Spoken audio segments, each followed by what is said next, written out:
¿Qué tal? ¿Cómo están? Bienvenidos a Implicados. Hoy en nuestra primera parte vamos a hablar de la campaña Tecnología Libre de Conflicto de la ONG Alboan, y a la segunda mitad del programa entrevistaremos al autor de Cómic Creando, un cómic con la intención de educar en valores y en determinadas áreas de la ciencia a los jóvenes. Les invito a quedarse con nosotros durante la siguiente hora. Comienza Implicados.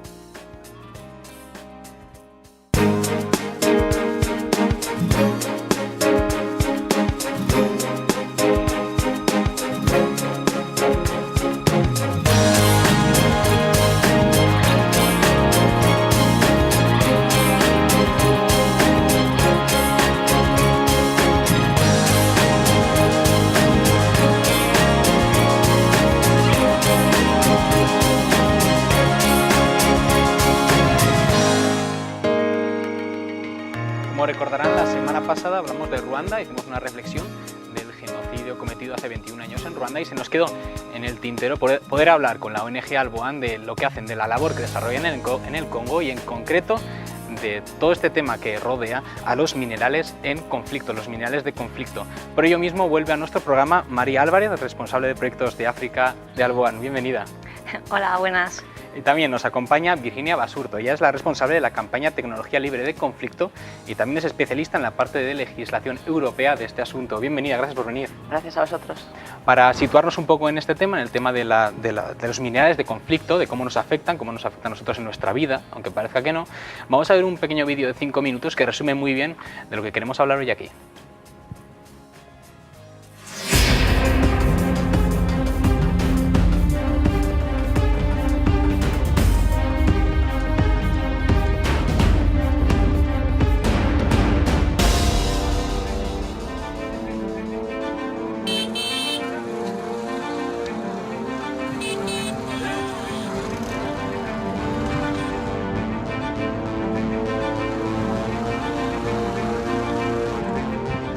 Hola, soy Vanessa Sánchez, periodista y presentadora de Euskal Telebista. Hoy vengo a hablaros de lo que tu móvil esconde. Esta es la última campaña de la ONG Alboan. Por mi profesión he podido conocer muchos de los conflictos armados de nuestro tiempo, pero nunca he visto un drama humanitario tan doloroso como el del este del Congo. Es el conflicto en el que más personas han muerto desde la Segunda Guerra Mundial, en concreto 5 millones de personas. Allí la violencia es mayor que en cualquier otro lugar del mundo. Y si además eres mujer, el Congo es el peor país para vivir, porque tiene las tasas de violencia sexual más altas del planeta. 100.000 mujeres son violadas cada año. Y lo que muchas personas no saben es que existe una relación directa entre nuestra fiebre consumista y la violencia que hay en el este del Congo. Es tu teléfono móvil. Básicamente hay 4 minerales que vienen del Congo y que están en todos los aparatos electrónicos: el oro y lo que en inglés se denominan las 3 T's, que son tantalio, estaño y wolframio. El tantalio almacena la electricidad en tu móvil para que suene. El wolframio hace que tu móvil vibre. El estaño se utiliza para soldar los circuitos y el oro se usa para cubrir el cableado.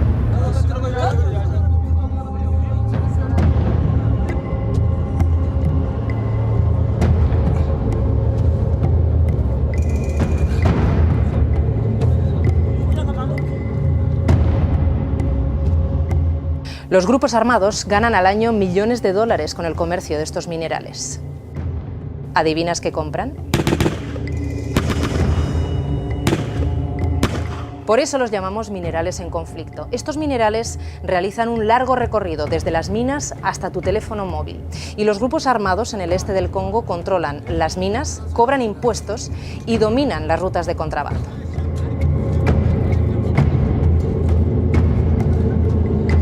Consiguen pasar los minerales de contrabando por las fronteras de los países vecinos y desde allí los sacan fuera de África hacia Asia, donde fundiciones de Tailandia, Malasia, China e India refinan estos minerales.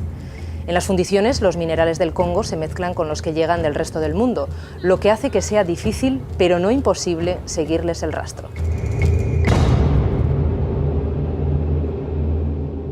Las 3 T's y el oro se procesan en componentes y terminan esparcidos por todo el mundo en productos tecnológicos que todos conocemos y adoramos, como son teléfonos móviles, tablets, ordenadores portátiles, videoconsolas y cámaras digitales. Finalmente, cuando su vida útil termina, y a pesar de estar prohibidas estas prácticas, muchos de estos aparatos regresan a África y a Asia en forma de basura tecnológica.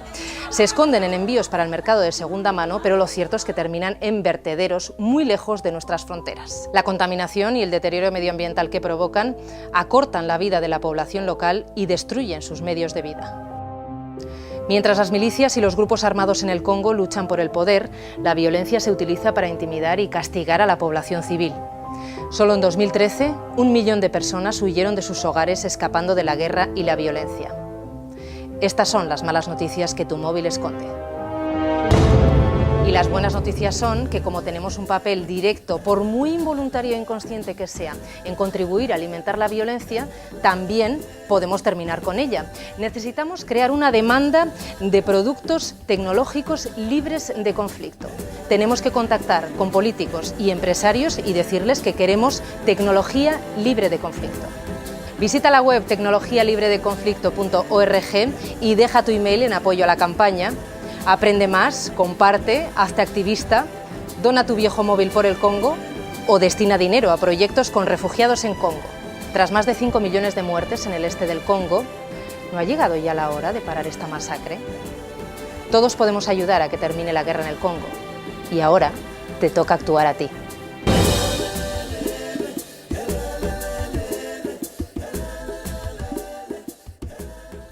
Vamos a ahondar ahora en estos aspectos que se comentaban en el vídeo. María, ¿cuál sería la situación actual en el Congo a grandes rasgos? Bueno, a grandes rasgos creo que el vídeo refleja muy bien cómo se vive ahora en la provincia del Nord Kivu, que es la principal afectada por esta cuestión.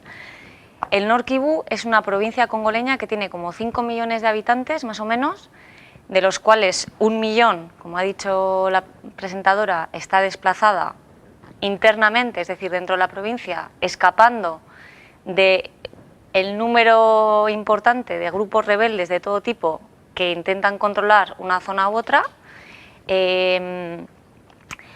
No hay Estado, es decir, es una provincia en la que el ejército congoleño o las estructuras administrativas de la provincia no funcionan, pero cuando digo no funcionan, y que se imagine todo el mundo un gobierno que que no funciona, un desgobierno. Efectivamente, o sea, yo he estado allí, he vivido allí unos años, y entonces una de las cosas que más me llamó la atención es que, vamos, no hay ningún tipo de estructura ni servicio estatal que exista. Existe el nombre, o sea, hay un registro civil que existe oficialmente, pero la realidad práctica es que cuando un niño nace en el Congo no queda registrado en ningún sitio, y así con todo tipo de servicios. Evidentemente no hay servicios de salud, no hay servicios de educación, pese a que hay ministerio provincial, hay toda una serie de cargos que sí que formalmente están en el papel, pero no existen. Entonces, un ciudadano del Congo, una ciudadana del Congo, ¿qué vive? Una cero administración. Lo mejor que te puede ocurrir es que ningún servicio del Estado te venga a molestar, porque simplemente para aprovecharse de su título oficial sobre el papel y una corrupción, abusar digamos. de ti. Exacto. Efectivamente, y es un sitio en el que es pobrísimo, pese a todas las riquezas naturales que existen y pese a ser un lugar biológicamente, vamos, espectacular y muy codiciado a nivel internacional por todos los minerales que contiene su suelo. Es un lugar precioso, hay volcanes, una zona volcánica, por eso también tiene tantos minerales. También creo que es importante explicar que al ser, como no hay forma de ganarse la vida, la gente trabaja en la agricultura el que puede, pero no hay una empresa, no hay una cooperativa, televisión, digamos, no hay movimiento asociacionista, porque no hay capacidad, o sea, no hay carreteras, por ejemplo. Para que nos hagamos una idea, son montañas y es un sitio muy rocoso, con muchísima vegetación, pero muy distante, está muy inaccesible un lugar del otro, con lo cual estas poblaciones no se desplazan como nosotros de un lado a otro y venga, voy a pasar la tarde a Donosti y me tomo una cervecita en la Concha. No, o sea, allí, pues eso, ¿no? Te ganas la vida cultivando el campo de al lado, intentando que te dejen subsistencia, digamos, subsistir, una actividad de subsistencia. efectivamente. No hay agua, no hay electricidad, por supuesto, o sea, en esta zona solo el 5% creo que tiene acceso a agua, a electricidad y acceder a un pozo, pero vamos, no hay unos servicios, ¿no? Unos servicios mínimos, como pueden haber, o en otros países de África, ya quizá la vecina Ruanda tiene mayores infraestructuras. Claro, Ruanda tiene, para empezar, carreteras. Entonces tú puedes desplazarte, dentro de que no hay, o sea, hay pistas rurales también, pero digamos que el país tiene 4 ejes que lo comunican entre sí. Es que el Congo como tal es un país únicamente, pero que equivale su superficie a toda Europa occidental. Y solo tiene 2.000 kilómetros de carretera asfaltada. Entonces es que esto hace imposible para un congoleño desplazarse de Kinshasa a Goma. Es como decir que te vayas de Madrid a Copenhague por río, ¿no? Tienen unos ríos impresionantes. Bueno, simplemente para explicar que en esta provincia lo que más caracteriza dentro de esta falta de Estado, esta pobreza, la dificultad de la gente para ganarse la vida, etcétera, lo que hay es una guerra.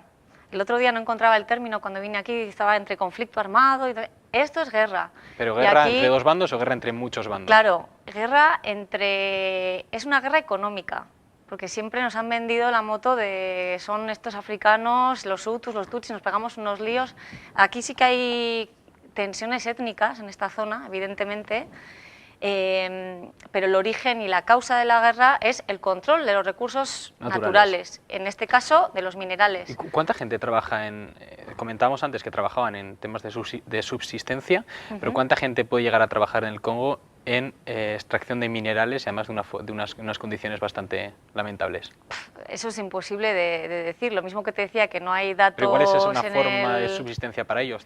Trabajar de manera muy poco controlada y poco sana, ¿no? O sea, es básicamente cuando explicamos que la mayor parte de la gente se dedica al final, y sobre todo los hombres, como hemos visto, que parecen hormigas en estas imágenes que estamos viendo, parecen hormigas, es precisamente porque es casi la única manera que tienen de poder ganarse la vida, o bien en las minas o bien en los grupos armados. Cuando decimos que hay casi 50 grupos armados operando en la zona, muchos son financiados por potencias extranjeras, pero muchos son milicias Mai-Mai, que son simplemente grupos locales del pueblo que se arman y que intentan...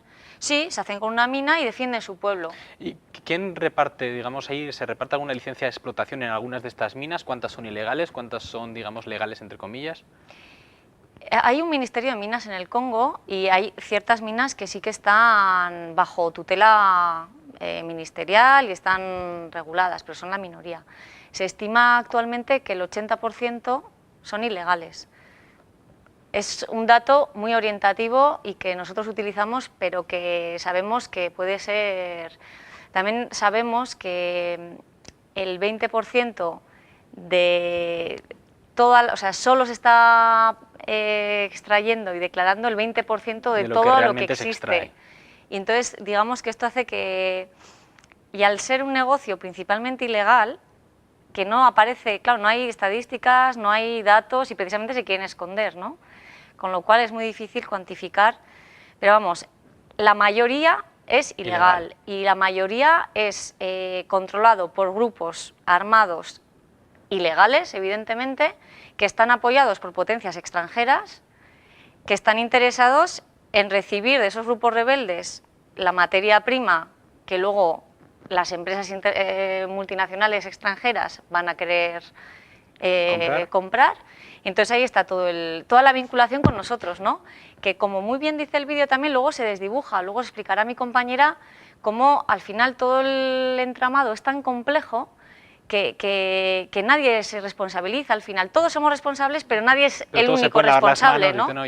Claro. No soy el único, no soy el origen del foco del mal, digamos, no es culpa mía. Claro, entonces todos, cuando la responsabilidad se difumina, pues ya nadie nos sentimos, ¿no? Virginia, ¿cuál es un poco el recorrido que hace digamos, la mina desde que llega a nuestros móviles? Se ha explicado brevemente en el vídeo, pero andando un poco en ello. Sí, bueno, voy a aprovechar que tenemos unos materiales educativos que hemos elaborado para hablar de esta campaña.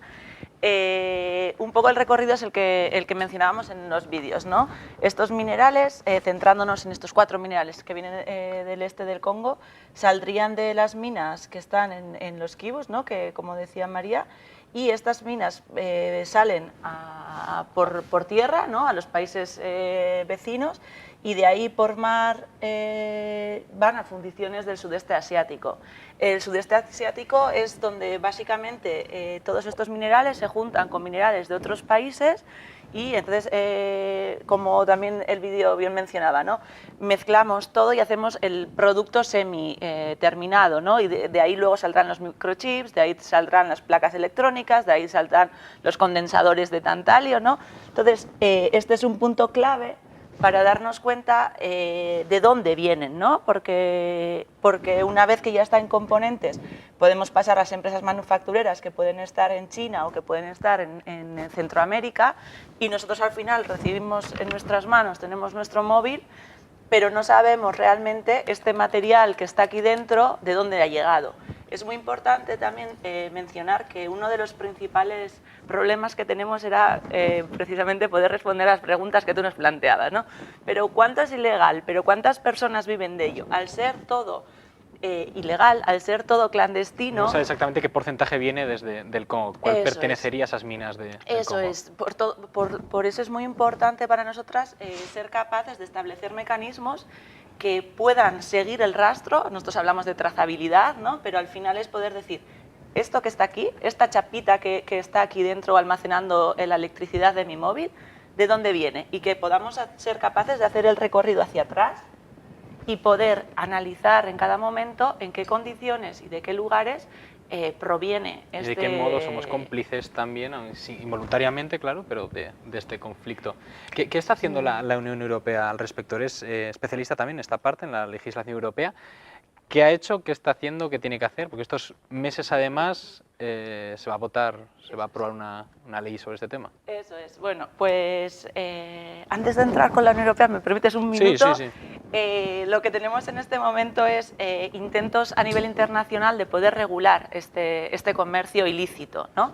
La primera tentativa o el primer paso lo da Estados Unidos, haciendo una ley en el 2010 que dice a las empresas que en sus componentes tengan estos 4 minerales, que si vienen del Congo tienen que hacer auditoría, tienen que hacer una investigación para que digan que no están financiando el conflicto en el Congo. Entonces, de alguna manera, lo que hacen es poner en marcha mecanismos para certificar minas limpias, ¿no? Que podríamos hablar de comercio justo, ¿no? De tener un sello que garantice que, oiga, pues aquí hemos hecho todos los pasos para que no estar financiando el conflicto. Luego también hay una guía a nivel internacional, ¿no? que es voluntaria y que lo fomenta un poquito la Organización para la Cooperación y el Desarrollo de los Países Desarrollados, digamos, ¿no? Y en él invita a todas sus empresas a establecer 5 pasos para limpiar la cadena de suministro. Y ahí es cuando entra Europa. En el 2014 la Comisión Europea hace una propuesta de regulación para atajar este problema. Y el objetivo es claro, es romper el vínculo entre minerales y conflicto, es romper el vínculo entre lo que yo consumo todos los días y con lo que yo hablo del teléfono y esos 5 millones de personas asesinadas, de ese millón de personas desplazadas, de esas 100.000 mujeres violadas al año, ¿no? Y el problema que le vemos desde las organizaciones de la sociedad civil es que en este momento, tal como está planteada la regulación, creemos que el objetivo es súper importante, que es muy necesario, pero que con las medidas que establecen no llegaríamos a cumplirlo, ¿no? Por ese motivo, lo que pedimos es que la regulación pueda ser obligatoria, es decir, que todas las empresas europeas que en sus aparatos electrónicos o en sus aparatos tengan estos 4 minerales, tengan la obligación de decirme a mí, Virginia, consumidora, que tengo un teléfono, que tengo un portátil, que tengo una cámara de televisión, una cámara de fotos, de dónde han sacado ese mineral y que me garanticen que no hay sangre, digamos, en mi bolsillo, ¿no? Y esta ley, digamos, que se plantea también, bueno, estos meses se quiere plantear aquí en Europa, votar, aprobar, ¿no debería también África hacer algo por su parte? Sí, de hecho, nosotros lo que siempre hablamos es un poco de la corresponsabilidad, ¿no? Que nosotros somos responsables de lo nuestro y los demás son responsables de lo suyo, ¿no? Entonces nosotros al final tenemos una doble vertiente, somos ciudadanía europea y somos consumidores y consumidoras. Entonces desde ahí es donde nosotros invitamos a la población de País Vasco y Navarra, que es donde Alboan trabaja, a decir, bueno, yo cuando consumo voy a pensar qué empresas tengo y les voy a pedir explicaciones o les voy a pedir que garanticen esto, Yo como ciudadana europea voy a pedir a mis representantes que lo hagan, pero también es cierto que estas legislaciones lo que han tenido es un reflejo en la legislación africana. Ya Ruanda, Congo y los países de alrededor, pues viéndose afectadas quizás, ¿no?, por esta ley estadounidense, han empezado a introducir en sus códigos legislativos medidas para certificar estas minas.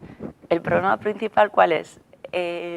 Por un lado, lo que decía María, ¿no? Una cosa es lo que establezcamos en la legislación y otra cosa es la capacidad que tenga el Estado de llevar a cabo eso en un terreno que planteaba María de inaccesibilidad, donde el Estado no tiene esa fuerza, ¿no? Hay mucho descontrol, por la situación que planteabas al principio es muy difícil, por mucho que se planteen leyes y medidas, es muy difícil controlar todo esto. Claro.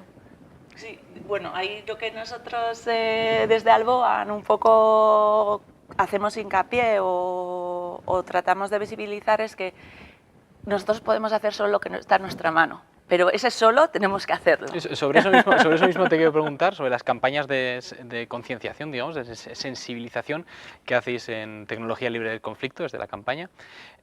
Una cosa, claro, yo entiendo, una cosa es informar, que en la web, tecnologialibreconflicto.org, está ahí está el rótulo, sale en pantalla, todo el que quiera puede ir e informarse de este tema, pero una cosa es informar y otra cosa es concienciar.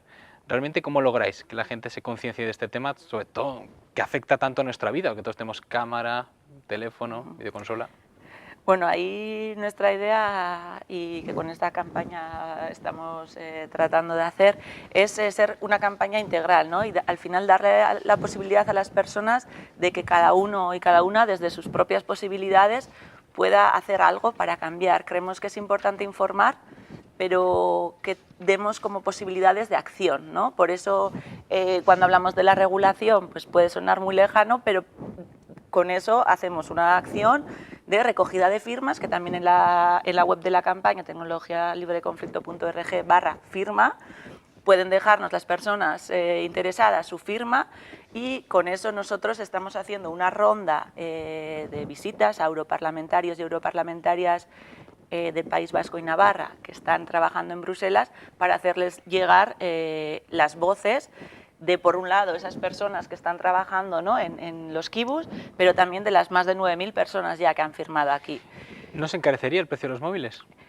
Bueno, ahí hay diferentes, es un tema peliagudo, ¿no? Porque ahí deberíamos ver en realidad qué es lo que estamos pagando cuando compramos un móvil. ¿Qué estamos pagando? Pues estamos pagando, por un lado, yo creo que el producto, pero estamos pagando los sueldos de la gente que trabaja en toda la cadena de producción. Y todos sabemos que en las grandes multinacionales el precio o el porcentaje del dinero que va a los trabajadores es muy pequeño. Donde más se está gastando es en marketing, donde más se está gastando es en los grandes beneficios no, los márgenes de beneficio que esas empresas tienen que dar a sus socios capitalistas, ¿no?, a los accionistas, donde los grandes directores están ganando unos salarios muy altos, ¿no? Teníamos un estudio que tenemos en las fichas educativas que hemos hecho en esta campaña, que habla de que solo en torno al 0,01% de lo que vale un móvil se dirige a los trabajadores que lo ensamblan, ¿no? Entonces, para hacernos una idea de cómo se reparten estos beneficios. Cómo se reparten. Y ahí lo que sabemos es, de momento no hay un móvil limpio 100%, ¿no? Pero hay una empresa holandesa, una pequeña startup, que están elaborando un móvil que nos garantizan que el tantalio y el tantalio, ¿no?, que viene del coltán, sí, y el estaño son extraídos en el Congo y que son limpios. Y tienen además fijan en todo el proceso del que os hablaba de las ensambladoras, también tienen asociaciones sindicales, o sea, cuidan un poco también los derechos laborales, que es este de aquí, móvil, ¿no?, el Fairphone. Y este cuesta como unos 300 euros. Lo han hecho todo a través de crowdfunding, no hay publicidad. Bueno, pues sabemos que... Por eso no es tan conocido, claro. Claro. Y volviendo al Congo, que también creo que es un dato que puede ayudar a hacernos una idea del precio del móvil, a un congoleño que extrae 1 kilo de coltán en las minas, le pagan $10 por 1 kilo. Y ese mismo kilo en el mercado internacional vale en torno a $300. para que veáis un poco el margen que existe. Entonces yo creo que otra de las formas en las que podemos tratar de incidir, además de toda esta campaña de legislación europea y de sensibilización en nuestra sociedad al consumidor, también tenemos proyectos de ayuda a las personas que están allí. Te iba a preguntar, y los creo proyectos que tenéis Alboan ya en este país. caso, o sea, tenemos, como hemos dicho, que estamos en un contexto de guerra, pues tenemos proyectos de ayuda humanitaria, sobre todo ejecutados por el Servicio Jesuita del Refugiado, que es el socio local con el que Alboan, como organización apoyada por los jesuitas, pues naturalmente trabaja. Hacemos proyectos de asistencia humanitaria, que es la asistencia más básica de, pues eso, lo que comentaba el otro día, pues de comida, refugio. Estamos hablando de poblaciones que están en campos de refugiados, que tienen pues una tienda de campaña para toda la familia, que igual están 6 personas en una loneta, o sea, además que es zona volcánica, como he dicho, entonces que son unas piedras que se te incrustan en la espalda y que es un horror, o sea, ni siquiera puedes dormir, tienes que irte a no sé dónde, a por leña, porque hace un frío horroroso por las noches, cada vez se está deforestando además más por esta presión de tanta gente, ¿no? Bueno, que tenemos proyectos de asistencia muy básica y que son realmente una gota en el océano, porque con la poca financiación que tenemos, y aquí me gustaría aprovechar también para que seamos conscientes de la importancia de la cooperación navarra en apoyar este tipo de proyectos. De hecho, el Ayuntamiento de Pamplona nos ha ayudado un poco el año pasado con esto, pero son proyectos muy de base de mínimos. Creo que para poder llegar a solucionar un poquito más el conflicto o la cuestión esta de a largo plazo, tener una sociedad en la que la gente pueda vivir y desarrollarse y tener oportunidades y capacidades, y todo lo que Alboan está intentando de hacer es fomentar las capacidades a más largo plazo, ¿no? Y que haya un Estado de Derecho, que haya profesionales que puedan trabajar dignamente en sus distintos ámbitos, que haya oportunidades de trabajo, que la gente pueda trabajar de peluquero, de periodista, de abogado y de como en todas partes, bueno, como aquí o como en todas partes del mundo, ¿no? Y para ello tenemos que tener la visión de una cooperación fuerte que sea, pues eso, fomento de capacidades y de verdadera transferencia de conocimientos. Yo creo que el Congo es desgarrador en ese sentido, ¿no? Por la falta por la crueldad que hubo con los belgas. Ha habido ya una colonia que en el año 60, cuando se marcharon, dejaron completamente sin nada, sin ningún conocimiento. Uno de los libros de referencia del Congo dice que solo había 5 licenciados en todo el Congo. Cuando se fueron los belgas. Para que os hagáis una idea de que es un continente, es como si en toda Europa occidental si hubiera 5 personas con una carrera universitaria, ¿no?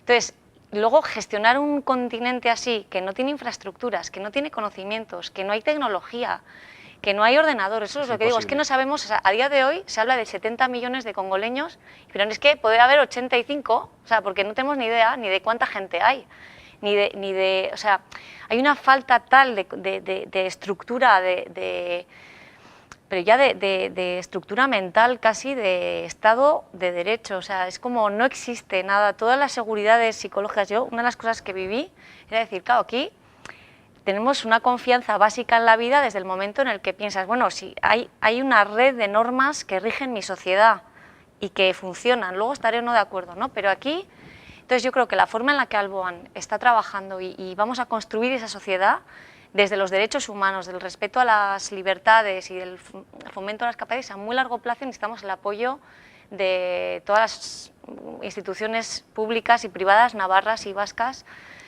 en esta construcción de tejido social.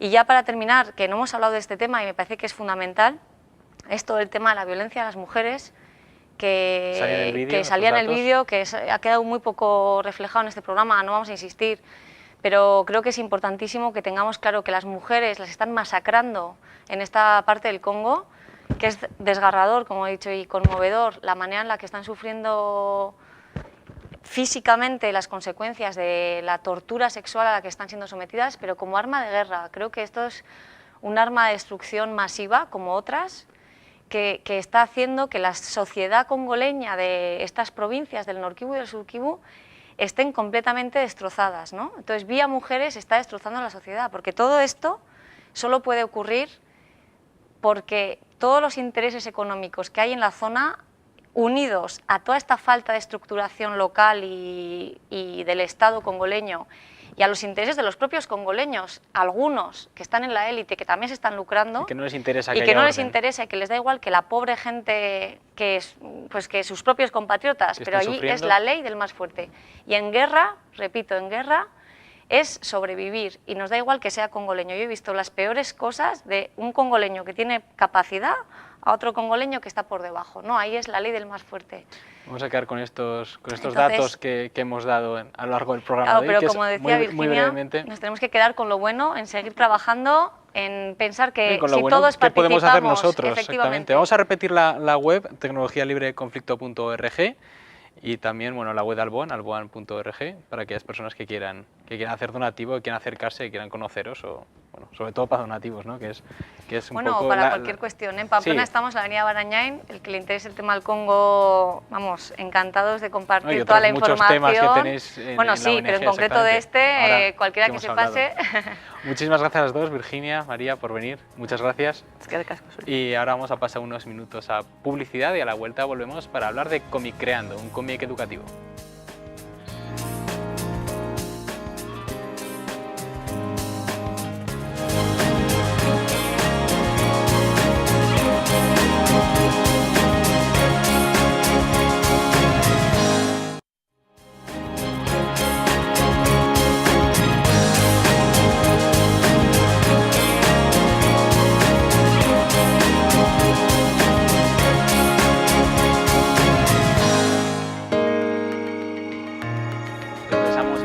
Y vamos a hablar ahora de este cómic que tengo en mis manos, Para Educar, Cómic Creando, un cómic creado por dos educadores, Iñaki Redín, Maite Segura, y Iñaki Redín, el hijo de nuestro invitado, Iñaki Redín, valga la redundancia, profesor de Ciencias del Instituto de Educación Secundaria en Cizur y coautor de este cómic, Cómic Creando. Bienvenido. Hola, buenas tardes. Cuéntanos un poco cómo es este proyecto, cómo empezó este proyecto, cómo se gesta y en qué consiste este cómic. Bien, Cómic Creando es un conjunto de cómics que hemos ido realizando en todo lo que es en la etapa de ESO y bachillerato durante muchos años, básicamente para tratar todo lo que son problemas conductuales. Empezó siendo así, que salen en los chicos y chicas de estas edades, de los 15, 16 años, y que al final ha ido creciendo conforme hemos ido madurando también nosotros y ha tocado también temas más de divulgación, en este caso científica. ¿Quiénes estáis? ¿Quiénes sois las personas que estáis detrás de Cómic Creando? Cómic Creando es un hijo, pero no el único, del grupo de convivencia del IES Cizur, el Carbisitza, y que estamos ahora mismo en este proyecto, Maite Segura, que es profesora de filosofía del mismo centro, yo, que soy profesor de ciencias del IES Cizur, BHI, y mi hijo Iñaki, que es actualmente estudiante de Bellas Artes de primer año. Respecto a ¿cuántos años lleváis con este proyecto? El primero de todos los cómics, que sale además en el libro y que no hubo posibilidades de conseguirlo con mejor calidad porque perdimos el original, fue de hace 11 años. 11 años. Sí. Ahí empezamos a tratar un poco, creamos un personaje que es el mago Camelo, que es un mago, es un personaje imaginado, que es un camello, es un traficante. ¿Cómo puede engañar a todos los chicos y chicas de estas edades a la hora de que, al enfrentarse a la vida, en vez de tomar el camino recto, el de decir vamos a trabajar, vamos a hacer las cosas, tengan la tentación de tomar la solución mágica, solución entre comillas, que es la ingesta de drogas? Vamos a luego ahondar un poco en todos estos cómics que recoge Cómic Creando, pero comentabas que diferencias entre cómics divulgativos y cómics didácticos. Sí. ¿Cómo podríamos establecer estas dos categorías dentro del libro? ¿Cuáles serían los didácticos, cuáles los divulgativos? El libro comienza, tiene una estructura muy sencilla, que es una introducción de cada cómic y luego el cómic, y luego las unidades didácticas y propuestas de trabajo en el aula, porque es un libro dirigido a profesorado, básicamente, y toda aquella persona que esté interesada por la educación de sus hijos, ¿no? En las 44 primeras páginas de las 160 que tiene son sobre cómics didácticos que nos van a enseñar un poco los problemas que pueden atenazar a los chicos y chicas de 15 y 16 años, todo lo que está relacionado con drogas, como he dicho antes, o bien a través de otro personaje que hemos creado, Alice Alien, que es una alienígena, todos aquellos problemas de autoestima, de sentirse menos que una chancleta que pueden darse al lugar en estas edades, ¿no? Y luego todos los demás son cómics de divulgación científica de temas que los chicos y chicas de primero de bachillerato, en este caso, te dicen, oye, ¿qué es esto de cómo es posible que si hueles un limón te cures el cáncer? O si te trasplantan cosas que oyen de rabiosa actualidad y que quieren, a través de la asignatura de Ciencias del Mundo Contemporáneo, y a través de filosofía, pues de alguna manera también quieren trabajar, ¿no? Vamos a ahondar un poco en estos capítulos, en estos cómics que recoge Comicreando. El primero, el mago Camelo, ya lo hemos hablado, un traficante. Es un traficante que engaña y que te ofrece, si tú no apruebas, prueba a drogarte y ya verás que todo bien. Como dijo ese gran filósofo de la vida, Homer Simpson, las drogas, ¿no? Solución y origen de todos los problemas. Además, después de cada capítulo, señalar que hay como unas unidades didácticas para trabajar, digamos, indicaciones en grupo. al profesorado para ellas todas están testadas y funcionan francamente bien. El segundo, digamos, cómic podría ser El Rey de la Nariz Colorada. Ese fue anterior, fue el embrión que gestó un poco lo que son los cómics. En este caso, Maite Segura propuso hacer una especie de teatro de mester de juglaría o algo así, con los alumnos disfrazándose y haciendo teatro. Pero hicimos cómic al final por cuestiones de logística, ¿no? Acabó siendo cómic. Sí. Trata el tema del alcoholismo, ¿no? Que es la droga en la que tenemos que tener más cuidado porque es la droga que tenemos a todo tipo de alcance de la mano, eso mucha facilidad. Eso es. Luego, Alice Alien, lo comentabas antes, una alienígena que viene. ¿Qué temas se tratan aquí? Sí, ahí los chicos y chicas por ejemplo, ahí trabajamos con cuarto de diversificación curricular, de alguna manera son víctimas de su propia etiqueta. Les deciden, tú eres de una manera, tú eres tonto, bueno, no se lo dice así, pero básicamente se puede trabajar así, ellos lo pueden sentir así, y entonces se comportan como se supone que la gente los ve. Y nos inventamos el personaje de Alice Alien, que es una alienígena que vive en una luna de Júpiter, en Io, y no conoce de los humanos más que lo que ha leído. Entonces ha leído cosas buenas, ¿no? Y viene aquí y les dice a los chicos, sin juzgar a los chicos y chicas, lo que ella ve y no lo que ellos ven. Sin prejuicios, digamos. Sin prejuicios de ningún tipo. Sin prejuicios a los jóvenes. Ni familiares ni nada. Y claro, ve cosas muy interesantes que ellos de alguna manera no ven, ¿no? Otro de los cómics es Pseudociencias. Sí. Las pseudociencias, por desgracia, corremos el peligro de que las pseudociencias conviertan a los médicos en pseudomédicos. Y muchos chicos y chicas te vienen diciendo, oye, pues mi familiar mío tiene cáncer, si huele un limón, si da homeopatía, si se clava unas agujas, se va a curar. Entonces tienes que explicarles que hay cosas que parecen ciencia, pero que son creencia. Y algunas son pseudociencia, que es cuando pretenden ser científicas, pero sin someterse al arbitrio de la ciencia. Por ejemplo, homeopatía, psicoanálisis, análisis técnico bursátil, iridología. Enseñarles, digamos, a diferenciar lo que es ciencia en sí, lo que, bueno, iba a decir, funciona, de lo que puede ser o el peligro de caer en... Básicamente todos los que puedan soportar el principio de falsabilidad o el método de ensayo-error. Otro de los... Bueno, es que me gusta mucho el cómic Creando, porque revisando todos los temas, todos los cómics que hay dentro, son de muy diversos tipos y sobre todo temas muy variados. El que te voy a comentar ahora, energía nuclear. Sí. Un cómic dedicado solo a la energía nuclear. ¿Por qué elegís este tema? Porque la energía nuclear vuelve, aunque realmente nunca se ha ido. Nos quieren vender, en el cómic se podrá ver el que lo vea, lleva 100 años prometiéndonos el paraíso en la Tierra, y a día de hoy, para lo único que ha servido la energía nuclear de forma muy eficaz, ha sido para borrar del planeta a 200.000 paisanos en un minuto, ¿no? Mientras que ahora estamos viendo que es tan cara que incluso yo les pongo a mis alumnos todos los años como tarea, si consiguen averiguarme cuánto pagamos por el kilovatio hora producido por energía nuclear, si alguien consigue el dato, les propongo un 10. Y a día de hoy todavía no he puesto un 10 en ese aspecto, el otro sí. No nos quieren decir lo que cuesta, todo lo que está relacionado con lo nuclear es misterio. Los gobiernos nos tratan como si fuéramos menores de edad. Y si sale tan caro, ¿por qué hay centrales nucleares? Tendrás que leer el cómic, pero te anticipo que tiene que ver con una sustancia que se llama plutonio. Otro de los temas es la evolución. Sí. ¿Por qué elegís la evolución para hablarles a chavales de 16 años, 15, 16 años? La evolución a veces está mal enseñada y es una de las teorías que más se ha sometido a, vamos a decir, la sorna de aquellas personas que no creen en una teoría perfectamente comprobada. Se entiende mal, se explica mal o se entiende mal. A veces los profesores nos creemos que lo que explicamos es fácil o que lo explicamos muy bien y no es así, ¿no? La evolución es muy interesante porque nos hace ver cómo una idea sencilla puede dar explicación a todo. Y hay muchos mitos de la evolución por ahí funcionando que hay que retirar, como la idea de que en la evolución manda el azar, nada tiene que ver el azar, o cosas como que el hombre desciende del mono. El hombre y el mono no descienden, no son parientes en ese aspecto, sino que son, descienden de un antepasado común. Vaya.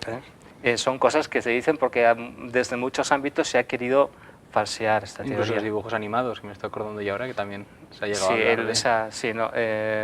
No. Bueno, otro de los temas, lo hemos tratado aquí en Implicados, el TDAH, Sí. el síndrome, bueno, la hiperactividad. TDAH, bueno, nosotros igual tuvimos una escuela de niños, tú eres joven, pero los que somos mayores de 50, igual al que se movía pues le daban 2 sopapos, ¿no? Ahora parece pastillas. que preferimos drogarles. Algo mal estaremos haciendo en la educación si tenemos que anestesiar a nuestros alumnos cada vez más con una enfermedad que no existe, como es el TDAH, que no, es un invento muy rentable, pero no... Ahí hay debate. Hay mucha gente que cree realmente que es una enfermedad. Sí, ¿no? yo estoy Lo estuvimos dispuesto hablando. en este foro y en el que sea... No, aquí no vas a debatir sobre ello. Que me llamen de donde quieran, que superimpresionen mi teléfono y hablamos. Bueno, que lean Comicreando, tú cómo argumentas que... Sí. El otro tema, Semmelweis, el salvador de madres. Sí. ¿Por qué elegís esta figura? Es una historia interesante porque la ciencia no solamente ha sido atacada desde orillas arcanas y lejanas, sino también desde el mismo...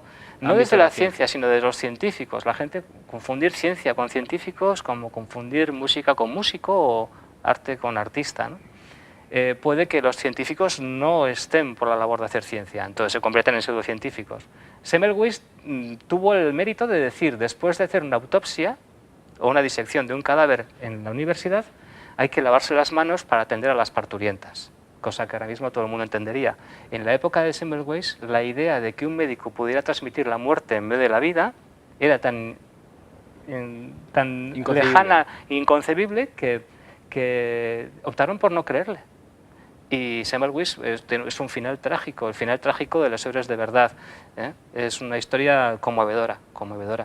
Y en los otros 2 últimos temas, mujeres de ciencia. Sí. ¿Por qué habéis querido resaltar el papel de la mujer en la ciencia? Porque si yo preguntara ahora al común de los mortales cuántas mujeres de ciencia conoce, seguramente dirá Marie Curie, pero seguramente igual no sabe que tiene 2 Nobeles, uno en medicina y otro, o uno en física y otro en química, y que no es habitual recibir 2 Nobel. Y para de contar. Sin embargo, ha habido muchas y muy buenas y que no han estado visibilizadas. Es un poco dar visibilidad a estas mujeres que muchas veces les ha costado la vida estudiar ciencia y practicar la ciencia. Y el último tema, guerra biológica. Me interesa mucho porque además lo habláis, la guerra biológica, siempre tenemos la idea de que es algo actual, sí, de nuestro tiempo. Y en el cómic habláis de la guerra biológica como algo, pero de hace siglos, que viene de hace siglos. Antes de Cristo, hititas y arzabos ya estaban a la greña. Con guerra biológica. Sí. ¿Cómo podemos entender eso? Sí. Lo hacían, vamos a decir un poco, lo hacían sin intención. Luego el ser humano, ya sabes, que es muy fácil que acabe convirtiendo sus conocimientos en algo para matar al prójimo, pero los hititas y los arzabos algo veían. Diríamos que el primer caso de guerra biológica pensada para matar data de la Edad Media y es cuando las personas lanzaban restos humanos de gente con víctimas de la peste con catapultas hacia las ciudades que asediaban. Y esto está perfectamente documentado. Sí. Y luego hay algunas cosas. En este cómic he prometido hacer un cómic sobre los microorganismos y bacterias y otro tipo de seres diminutos, porque les pones en mal lugar a los microorganismos y en realidad hay que decir que el 99% de los microorganismos son beneficiosos, ¿eh? Desde la Edad Media, digamos, tenemos ese dato, bueno, como... Es que me acabo de recordar ahora, creo que era Caterina Sforza con un Borgia, le mandó una mano con con peste, un pañuelo con peste, Sí. para ver si Sí, no, Alejandro VI, exacto. Sí, luego el Imperio Británico también, cuando fue a Estados Unidos, a América, también mandó a los indios de allá ropas infectadas de viruela. La viruela ahí mataba pues, de 10 en 10, ¿no? Aparte de estos temas, ¿cómo lo habéis elegido? ¿Ha habido algunos temas que se han quedado en el tintero, que vayáis a hacerlos más adelante? ¿Cómo habéis Sí. seleccionado estos que están en el cómic? Cuando tienes una asignatura tan versátil como Ciencias del Mundo Contemporáneo, que por desgracia este año acaba, tienes la posibilidad de que sea la actualidad la que marque el ritmo de lo que tú estás dando en clase. Esto es estupendo porque los chavales y chavalas de esta edad se dan cuenta que lo que dices en el aula es algo que se juega también en la vida real. Que es decir, esto es una cosa del instituto y lo de allá no vale para nada. Sino que ellos hablan, por ejemplo, oye, he oído que se han hecho, ¿cómo es eso de un hijo con 3 padres, las mitocondrias de uno? Bueno, pues esa semana se habla de eso. Es decir, en las asignaturas de ciencias del mundo contemporáneo, quien dicta el programa es la actualidad. Entonces han ido saliendo cosas que a ellos y ellas Son les temas que han parecen. salido en clase. Exacto, sí. ¿Hay algunos que queráis para el futuro hacer algún proyecto, algún cómic, alguno que tengáis pensado? Está pensado un poco en deuda lo que es el tema de los microorganismos y luego andaba mirando otro sobre todo lo que es el hábito del tabaquismo. Quería mirarlo un poquito porque creo que es muy grave lo que está Y que pasando afecta con el mucho a los tabaco. jóvenes. Sí, porque no se acaban de creer que es mortal y habrá que hacer algo. Bueno, esta semana, hablando de este tema, de cómo educar con un cómic, hemos querido salir a la calle y preguntar a la gente si para ellos creen que puede educar igual de bien un cómic, que muchas veces hay muchos prejuicios sobre lo que es un cómic, que un libro. Y estas son las respuestas que nos hemos encontrado. Depende cómo esté enfocado el cómic, ¿no? Para los niños, yo creo que para los niños les vendría mejor un cómic. Tranquilamente, sí, sí, perfectamente puede ser igual. Por las ilustraciones, porque tienes que poner tú también parte de la imaginación, tienes que hacer trabajar tú más la mente, no sé. En el libro también, pero no sé, es de manera diferente. Bueno, personalmente pienso que no, pero vamos, es mi opinión personal. ¿Por qué no? Porque la gente igual no se lo toma muy en serio, ¿no? Puede ser que no se lo tome demasiado en serio y, bueno, no me parece la mejor forma, pero bueno, mejor eso que nada. Sí, puede ser, porque el cómic, pues los niños lo leen, les gusta más. El libro, bueno, es un poco para mayores, pero también gusta. Yo creo que hay grandes guionistas también detrás de los cómics y creo que puede ser también muy didáctico. Lo que pasa es que igual está enfocado a un tipo de público un poquito más adulto, ¿no? Hombre, yo creo que tiene que tener un mensaje detrás, creo que siempre los tiene y tiene que ser atractivo a la vista para que te capte la atención inicialmente, ¿no? Y luego que te vaya enganchando con la trama que tiene y tal. Claro, por supuesto, un cómic es también literatura, ¿por qué no? Sí. Algo que te enseñe, ¿no? Algo de lo que puedas aprender. Hombre, por supuesto, puede ser un cómic también educativo. Todo depende de la temática, ¿no? Y de los temas que se traten. Bueno, la mayoría de gente opina que sí, que es igual de educativo que un libro. ¿Qué ventajas destaca? Bueno, ¿estás de acuerdo lo primero con...? A mí me hace mucha gracia, efectivamente, todos los que han respondido ahí tienen todos razón, porque dependiendo del segmento de edad puede parecer un cómic una cosa, hay gente que piensa que cómic es Mortadelo y Filemón, que por supuesto lo es, otros que pensarán que es el guerrero del antifaz, que igual... Capitán América. Capitán América o cómics sexistas, todo esto, pero... tú que también eres un gran conocedor del mundo del cómic, ya sabes que no existe nada que no pueda tratarse mediante un cómic, ¿no? Y es muy interesante. Sí. Como cómic educativo se me ocurre Calvin y Hobbes, pero sí, para darle al coco. Sí, es interesante, es muy interesante. ¿Qué ventajas destacarías del cómic frente a otros medios a la hora de educar? Para empezar, en tal como hacemos Cómic Creando, que hacemos mucho que participen los chicos y chicas, es interesante que ellos vean que así como nosotros no tuvimos profesores que estaban conectados con el mundo del cómic porque vivimos otra época, sí que estamos en un formato que ellos conocen. Entonces diríamos que es una especie de ascensor generacional, ¿no? Una pieza de mucho valor que nos puede poner en contacto con un idioma que ellos conocen. Como pueden ser, por ejemplo, los Simpsons, ¿no? Yo hablo mucho de los Simpsons en clase porque yo los veo y mis alumnos los ven. Entonces les digo, como dijo el señor Barnes, y bueno, todo el mundo lo sabe, ¿no? Es un ascensor, una puerta generacional, ¿no? Y el cómic nos une de alguna manera. y es interesante por eso también. Sobre todo, bueno, destacar para aquellas personas que por primera vez hayan oído de Comicreando, que tenéis una web, comicreando.com. Sí. Todo el mundo puede acceder a la web, ver todos los recursos bueno, que hay disponibles a su disposición, como por ejemplo cómic mudo, cómic en blanco, Sí. para poder usar.